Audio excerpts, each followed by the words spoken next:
Faze the fuck up, baby! Woo! The Last Dance is dancing as hard as it could possibly be as Faze have 2-0'd Spirit out of nowhere. Kerrigan with a steel chair, Twist with a steel chair, Frozen off the top ropes. Donk! What happened? Oh, and there were like 3 other quarterfinals too, but like, does anyone really care about those? Because Faze, we're back. Faze magic. I can feel happiness and joy for the first time in months. I hope you guys are ready for me to do tricks on it in a way that may not have ever been observed before in human history, because we're in for a good old-fashioned glaze session in today's recap. If you guys enjoy this kind of content, you should know by leaving a like, leave a comment down below, subscribe to the channel if you haven't already, help me get 10K subs by the end of the year. Also, extra special announcement, tonight's stream at 7:30 p.m. Pacific Standard Time on twitch.tv/LionHeartZ, I'll be streaming Battlefield 6, as well as giving away a code on Steam for Battlefield 6's Phantom Edition. This is the deluxe edition of the game on Steam, given away by me. This was provided to me by my good friend TJ, and if you've been on the channel for a while, you'll remember a few months ago, we helped out TJ and his family in a time of need via their GoFundMe for sudden funeral expenses. TJ works in the games industry, and he wanted to give back to you guys after we did what we did to help him out when he needed it most. So we'll be giving that away on stream to someone who's there watching as we play Battlefield 6. And once again, I'd like to give a massive thank you to TJ for giving me that code, and also a massive thank you to you guys for giving me the platform to have helped him out in any way we could have. Without any further ado, let's go ahead and thank today's sponsor. This video is sponsored by Skins Monkey, a CS2 trading website. You put in the skins that you want to trade, you select what you want, you use my code LionHeartZ for up to $5 off, or click the top link in the description, and boom, new drip. Nice. You can also use my code for a 35% deposit bonus if you want to buy with real money. And they have a free section with cool giveaways. So check the top link in the description, use my code to buy 15 Dragon Lores to let them know I sent you their way, and thank you to Skins Monkey for sponsoring this video. We started off the quarterfinals of ESL Pro League at 1:30 in the goddamn morning my time. Jesus Christ. Just to give you guys an idea, I woke up at 3, caught the tail end of Ancient all the way through Nuke, and then went back to bed for a few hours. This is just how you gotta get through some of these tough days if you're your local recapper like I am. Anyways, 3D Max put up a very game attempt at the Falcons, and there were definitely points where it looked like the Falcons might do the funniest thing possible yet again, and bomb out of a winnable playoff game. Despite Kioske and MOUZ playing fantastic series, and Nico playing a very utilitarian one himself, there were just multiple classic Falcons blunders, whether it be multiple 2v and 3v5 losses, not winning a single pistol round over 3 fucking maps of play, and generally speaking, making some boneheaded mistakes at the 11th hour. It really felt like the Falcons tried their best to lose this one. However, they still managed to pull it off in the end and advance to the semifinals. Now, I'll admit, I was shocked when I woke up and saw that 3 Max had a 1-map lead on Ancient after they took a dominant 13-9 win on Inferno, but maybe that's not so shocking, as Falcons appear to just be lost on this map as of recent. They're either beating down on much worse teams, but they're rarely ever beating or frankly being competitive against teams that are similarly skilled. And frankly, with a team that has Kioske, MOUZ, and Nico, you should not be threatened at all by fucking 3D Max. There just seems to be a problem with the rhythm on the CT side for the Falcons. Kioske just seems to be so hit and miss on the B side, and Kicksand backing up can be oftentimes a traffic cone. A side seems okay, but oftentimes the rotations feel a bit weird. Add on to that the volatility of if you lose one of the bomb sites is instant save 9 times out of 10, it kind of leads to a recipe for disaster for the Falcons. On the CT side, Kioske went 0 for 3 on openers, 5 for 10 for the half, and pretty much allowed 3 Max to take free reign of banana every time they attempted. That gave them very big access to map control and allowed them to work very timely rotates. Exercise really led from the front here for 3 Max with great multi-kill impact, like here where he's playing the extremity away from the A side take as the teammates rotate down through Boiler and into Truck. He wraps around through Arch side, catches a great timing on MOUZ, and gets a good triple kill on the other side players thereafter. Falcons certainly did much better on their T side effort, but it feels like too little too late. With no pistol round wins and no force buy wins thereafter to try and counteract the early momentum, 3D Max only had to find 3 more round wins to get the game over the line. In the end, after a series of traded rounds, walking away with the first map victory 13-9. Now, Ancient is an interesting story, because there's a middle portion of this game where it looked like the Falcons might throw a very good first half away and we'd be here laughing till the fucking cows came home, but they didn't. Overall, this was a monstrous performance out of MOUZ and Kioske. MOUZ went for 23-9 with a 1.96 rating. Kioske went 19-14 with a 1.7 rating. Despite losing the first pistol round and the conversion thereafter on their T sides, as soon as they hit the gun round on the third, they just flew away with momentum. Kioske and MOUZ combined in the first half for 14 kills apiece, and they held 3DMax to just one more disparate round win after the pistol round opener. Frankly, this is exactly how this series was supposed to go. Falcons were just going to overwhelm 3DMax's comparatively mediocre firepower. There should have been no room for any of these games to be close in the first place. This is what the Falcons should be doing to damn near every opponent who isn't a true title contender. Anyways, the one roadblock was the start of the second half, as Falcons looked initially to take a pistol round win for the first one in the series. They eventually whittled things down into a lucky and exercise 2v4, with the bomb stranded and the T struggling to rotate around to regain that control. However, Lucky and Exercise played this extremely patiently, holding and waiting with the full benefit of like the minute 30 on the clock to play with, hoping that Falcons would push into them, get antsy, and make mistakes. And lo and behold, that kind of ended up working. They slowly worked their way back through Donut, out to Red Room, into the back of Red Room, through CT, back to A, eventually able to get the bomb down on A pretty much undisturbed, and then able to work this 2v3 post-playing situation into a miracle round win, with Lucky getting a 4K, nearly having the ace if Exercise hadn't stolen one during the whole shenanigans. And frankly, this was just, they walked circles around the Falcons players. The coordination wasn't there. Falcons gave up far too many 1v1s, too many gaps for 3DMax to exploit, too much room to make the clutch real. You should never be losing this kind of round in a 2v4, but the Falcons time and time again managed to lose these unlosable rounds, and at some point you have to wonder if they're doing this shit intentionally, because they would lose like 4 more before this fucking series is done. Now 3DMax grabbed the momentum by the nuts and ran with it. They ended up going on to win the first 2 gun rounds, making it 4 straight to start this half, and suddenly that 9-3 first half lead became a 9-7 lead, with everyone pissing and shitting themselves thinking Falcons were about to throw this away. However, Kioske and MOUZ would kick that door closed with some very, very strong B-side holds, because when the firepower works, it works really damn good. When Falcons aren't shooting themselves in the foot, they're a good team. Go figure. So despite the ugly blurb in the middle, this still comes around to being a very dominant 13-7 win for the Falcons, meaning we have a date on Nuke, an infamous final map for the Falcons to end this series.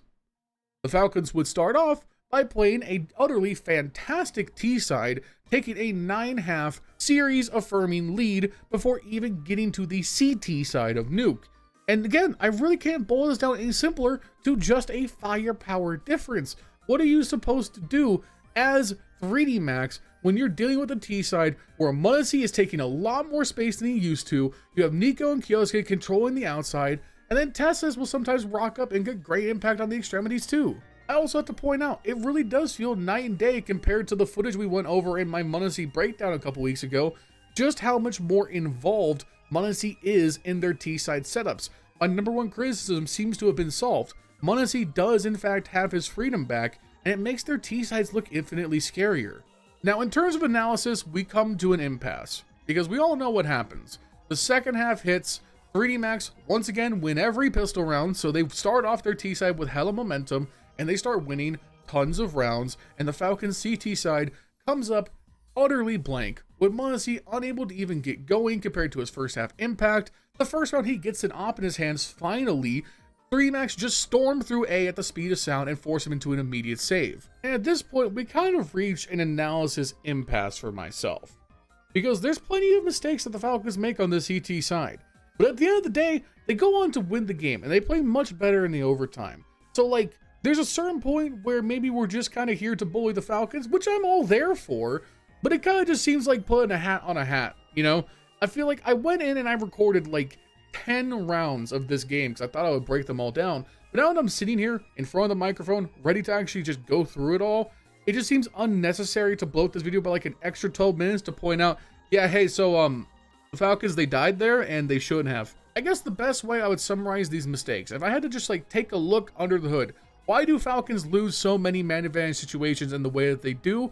I think it boils down to, more often than not, really how the roster is constructed. When you have this many star players, and Teslas himself used to play a lot of star player roles, when they get into man advantage situations and you're Kyosuke, Muncy, Nico, you always think in the back of your head, I can win this round, I'll push forward, I'll take that extra fight.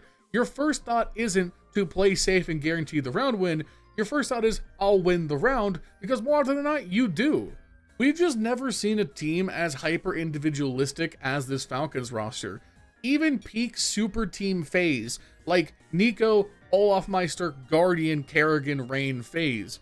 Even that team played with, a pretty decent modicum of structure, with the secondary calling from Nico and the fact that Guardian was never really one to play that far outside the realms of what was called. I just don't think we've ever had a roster quite like this without a real dominant IGL voice, because at the end of the day, Kicksan really isn't like a captain of this team. No one really believes that. He's the caller, he's the one who gives the call out of spawn, but he's not the leader of this team. And I think that distinction really matters a lot when it comes down to how these errors kind of come through in these moments. I guess I'm just looking for an excuse here so we can get to talking about Faze later on. But I mean, the Falcons, they win in overtime. If they got eliminated, I would have been much more critical of these errors. But they made it to the semifinals. They got a date against MOUZ, more on that in just a minute. If they make these mistakes against MOUZ, then they're not going to win, that's for sure. But with this bracket, they need to make the grand finals. There's no excuse not to. This is just one of those things, just like at Fissure, you kind of just need to make a finals at worst if you're the Falcons. Next up, we had MOUZ taking on NAVI. And listen, just gonna put my chips on the table here. This game, I slept through the entirety of it. I was waking up as Faze versus Spirit was starting.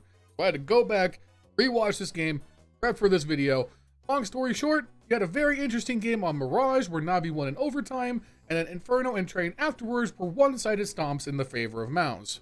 And I do mean, upon reflecting and watching this game, this ancient match was electric how close it was.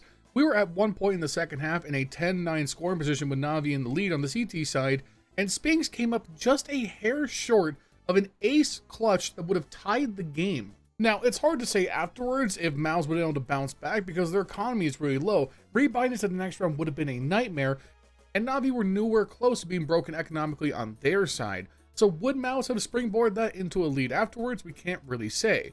All I know is that for right now, with MOUZ having to basically guaranteed save after Space falls short, Navi were able to push it to match point 12-9 with 3 chances to end the game. And that's where shit gets really interesting, because one round, we have a Xerxian fucking ace, including a tense post-plant situation on the B site, which is already crazy enough, but Xerxian gets his first 2 kills in mid, has to rotate back around through spawn back to B, re-entry out B doors and clear out spam spot, and then get them into the bomb site. Makes it even crazier. And I do love the awareness from Torzi and Xerxian to double up and cave in the post-plant, doubling up here, boosting onto the box, makes it so that Wonderful is never getting a 1v1 and forces MOUZ into a position where they can isolate 2 1v1s to win the round, but just overall a crazy play from Xerxian. In the round after, it's Spinks standing strong in front of the cave for a clutch double kill, and then MOUZ waiting like 50 seconds, over a minute, just waiting and waiting and waiting to see if Navi bite and try and get to Ansi. They eventually rotate back down to B ramp, make their entry onto the B side. Wonderful, with just the most unfortunate miss of his entire life, but that's just what Wonderful does. Gives Spinks the opening for his 3rd kill of the round, which lets him get a 3v1 advantage on the bomb site with a plant, eventually allowing Spinks to get his 4K, complete the round, get the 11th round on the board, meaning that MOUZ have now broken Navi's economy heading into the last round of regulation, which all but guaranteed overtime. So once again, to go over it, the last 5 rounds of this half were Spinks barely missing an ace clutch to tie the game, into a save, into a Xerxian ace to keep the game alive 12-9, into a Spinks 4K to set them up for the last round of regulation, into an anti-eco defense to get us there to overtime. All of that for MOUZ's T side to get stonewalled for a clean sweep by Navi in that overtime. This came down to just some good B-side defenses, as well as some huge plays out mid from Mikaze. Unfortunately, this would be the last bit of interesting Counter-Strike in this entire series. Inferno was a 13-8 one-sided affair. Mikaze did his best on the T side to really give Navi a chance, but they couldn't put up anything close to a good CT defense, with MOUZ having free run of banana control via Brolin and Xerxian pretty much at will. Train was even worse, with the rest of Navi really crashing out, except for Emma, who fought valiantly, had 16 kills. He was the closest to a good player in this lobby from Navi, had this sick Deagle 4K on the B side on the T side, but outside of that, there's just nothing doing. And once again, to get on my soapbox about MOUZ, this is the paradox of this team. They are so much better than the teams below them, but I just can't put any faith in them in big matches. They could walk up tomorrow and smoke the Falcons, and I wouldn't be surprised. They could walk up tomorrow and get absolutely battered by Kiosuke and company, and I wouldn't be surprised. They're just a hard team for me to gauge. I'll never downplay them. Like, this is still a good playoff win, another semifinals. They're just a hard team for me to get behind. That's all I'm trying to say. Which brings us to the part of the video you probably skipped straight to in the time codes in the description. I know what you did. Don't worry. It's okay. I forgive you. Let's talk about Faze dominating Team Spirit. And the first place we have to start is we need to make a call out on this channel for the first time. And I'm so excited. Now, out of respect, I'm not going to reveal this guy's name. But if you've been in my comments over multiple videos, you might be able to recognize a pattern. This guy loves to hop in my comments whenever Faze fuck up and complain that Kerrigan is washed up, not a good IGL, never been a good IGL. This man is a massive Faze hater. And in yesterday's video, he left this comment. I'm going to read it verbatim. That's it. I'm deploying DEFCON Faze again. If Spirit somehow loses to Faze tomorrow, I'm going to give away my butterfly fade in the comment section. I am so confident that even if the rest of Spirit fucks it up completely, Donk alone would be enough to 1v5 Faze. I know it will be yet another Donk masterclass just like every previous Spirit versus Faze matchup, and I won't be losing a couple $1,000 on this match. Now, of course, he did in fact lose that bet. And within minutes, I got several new comments on that video under his telling him, hey, you gonna pay up, bud? And within minutes, he removed his comment. That comment's no longer on yesterday's video. This is my call out to you. You're out there. You know who you are. You made the bet. Are you gonna own up to it? And I would like to offer a truce, a peaceful solution. I am not saying you have to go out of your way to give away a several $1,000 knife. I think that's unreasonable. So let's meet in the middle.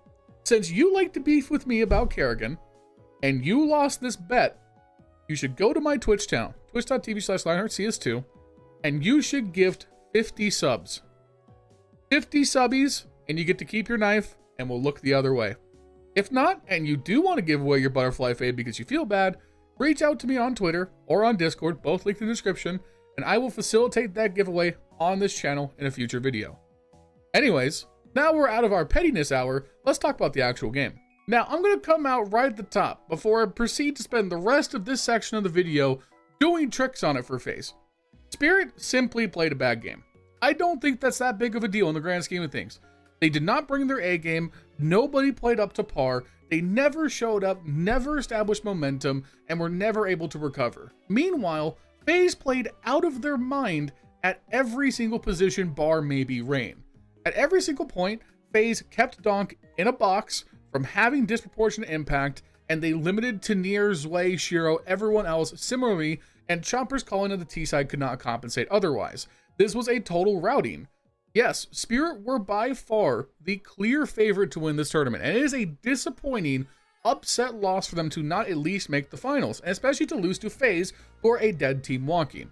I think my biggest takeaway is that it's very clear that Spirit would be better tomorrow if there was no Zwei and Zontix was in his space.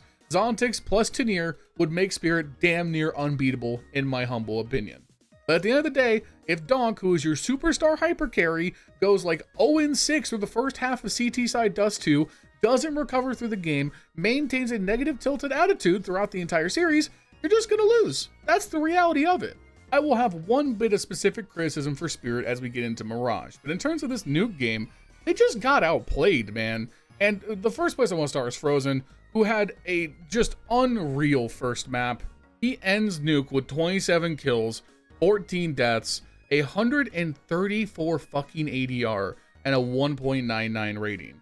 This is the most that I've seen Frozen look like Rops ever in Faze.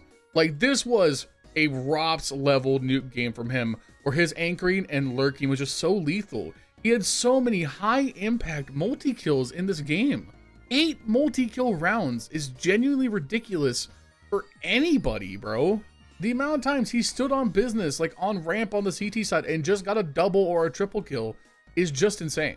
This was like the most synced up I've seen Faze in a very long time. And then add on to that, Brokey was hitting his shots where he needed to, good pick support with the op. Twists was incredible as like a flexible anchor on the CT side. Great impact playing around the lobby on the T side. He also went on to have a fantastic game, fantastic series on Mirage. It was just, everything was cooking. Everything was working exactly how you wanted it to. Faze navigated the mid rounds beautifully. Kerrigan himself had a great multi-kill on the A side in the second half. Like, there's so little to complain about. Faze capitalized on every mistake. They barely allowed Spirit to have any run of momentum. The closest thing Spirit had to a run of rounds was barely winning the last 3 rounds of the first half, then winning the pistol round and the conversion in the second. As soon as Faze got their win on the 4th round, which was a clutch situation 1v2 against Zyro, where he whiffed on the bomb plant, Faze never looked back. And even on the final round of play, when Donk is just going thermonuclear with the deagle in his hand, just hitting unholy shot after unholy shot, nearly looking for an ace clutch to keep the team alive, there's Frozen calmly working around the margins to get a 4K of his own to eventually win the round and the game. They put Donk in a box in a way that you rarely ever see from him. You're just not going to see Donk go 5-11 on a CT side on Nuke. That just doesn't happen. Now granted, his T side was much better. He ends with 12 kills and 7 deaths, which gives him to a respectable 17-18 scoreline. So like, it's still a Donk scoreline. It still looks good. He still had some good plays, but there was precious few Donk impact rounds. And even when they happened, they would just strike back and win a round back. They never allowed Spirit to get comfortable and win streaks of rounds. This is just a game you got to go back and watch, unless you're a Spirit fan, then maybe you want to avoid this. But if you're a FaZe fan, you got to go back and watch this one. The vibes were just electric, and they maintained themselves on the Mirage. And the first place to start is that it felt like Spirit were to come out the gate shooting, with Donk had such a fantastic play on the pistol round on the T side. Like, those shots with the USP, low health, and jungle are just incredible. Very few players can hit that headshot over the top of the side boxes from jungle, and Donk makes it look easy. Frozen nearly steals the show for a huge clutch that would have just immediately killed Team Spirit in my opinion, but the bomb timer runs out and Spirit take the crucial first round. Now, this second round forced by Faze is where the game collapses. So what went wrong? Now, out the gate, I don't hate the call from Chomper. I think working slow mid control into a possible force buy and CT side makes the most sense really on Mirage. You want to hold mid and have the option to go B or go A depending on what your lurkers on the extremity see. That's not a big deal. And frankly, everything seems to be going right, just the time is running out. Like, Chomper works his way into a position where he gets a double kill in mid, but there's less than 30 seconds left as they're getting to collapse onto A. And then what really goes wrong is Tenier getting caught clearing sandwiched by Kerrigan with a deagle from jungle. Kerrigan takes 3 shots, but he does get the 1 deagle eventually. But if Tenier doesn't die there and he kills Kerrigan, Twist cannot be in position to do what he does. Anyway, he does take down Tenier. Kerrigan gets traded by Chomper, and then Twist swings. It's a great shot on the Chomper, 1 deags Donk. Pause. Right here, Zway is going to engage him at the top of stairs, and there's just under 10 seconds left. As soon as Twist leaves, Zway just should have gone for the plant. But he chose to hunt for the kill, and I don't know why. If this was a miscommunication, if this was a misread of time, whatever the case, Twist is never re-peeking here. If Zway just scooted over to triple and planted, they win the round.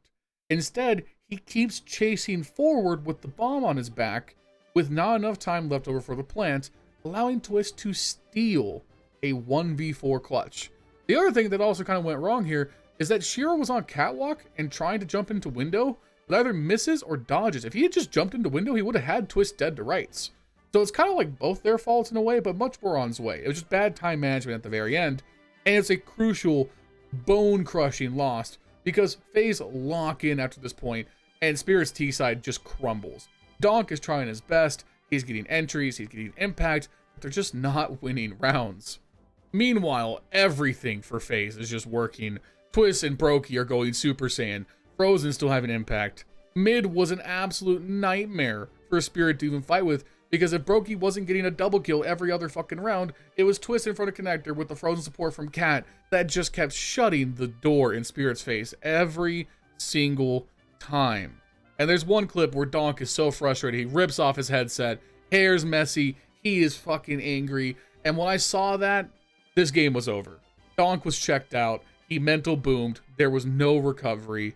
There's a brief flurry of rounds in the second half that Spirit managed to win, but overall this is a 13-5 shutout by FaZe to eliminate the tournament favorites.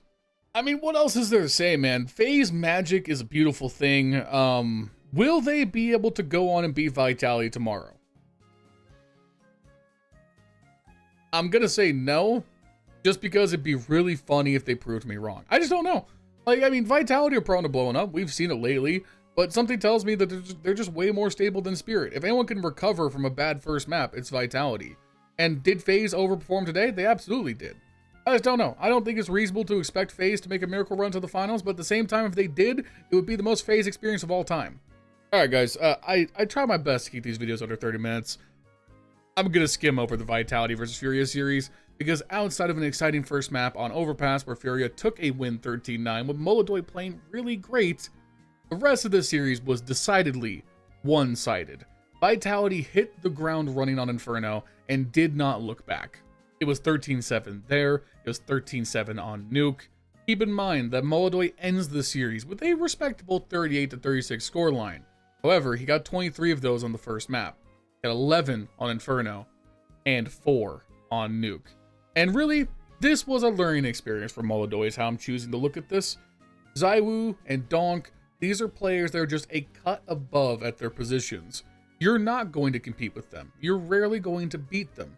You can only hope to beat those players around them or hope they have an off day.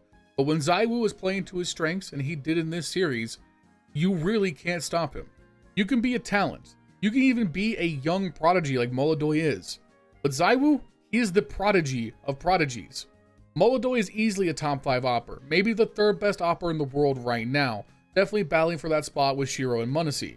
But Zyro is clearly the 1st best opper, and he's a damn good rifler too, and that makes that matchup such a fucking nightmare. And while Molodoy held up well on Overpass, he could not continue that on those other maps. Where this impact was felt most for FURIA was in their T sides on Inferno and Nuke, where on both of those maps they would combine for just 3 total T-side rounds. Nuke was a 10-2 slog in the first half. Inferno's second half was a 1-7 beatdown. When Vitality got to the CT sides, it was very clear who the better team was. Not a big deal to lose to Vitality whatsoever. For FURIA, this was a valuable learning moment, and I'm sure Fallen can help build on it for future events.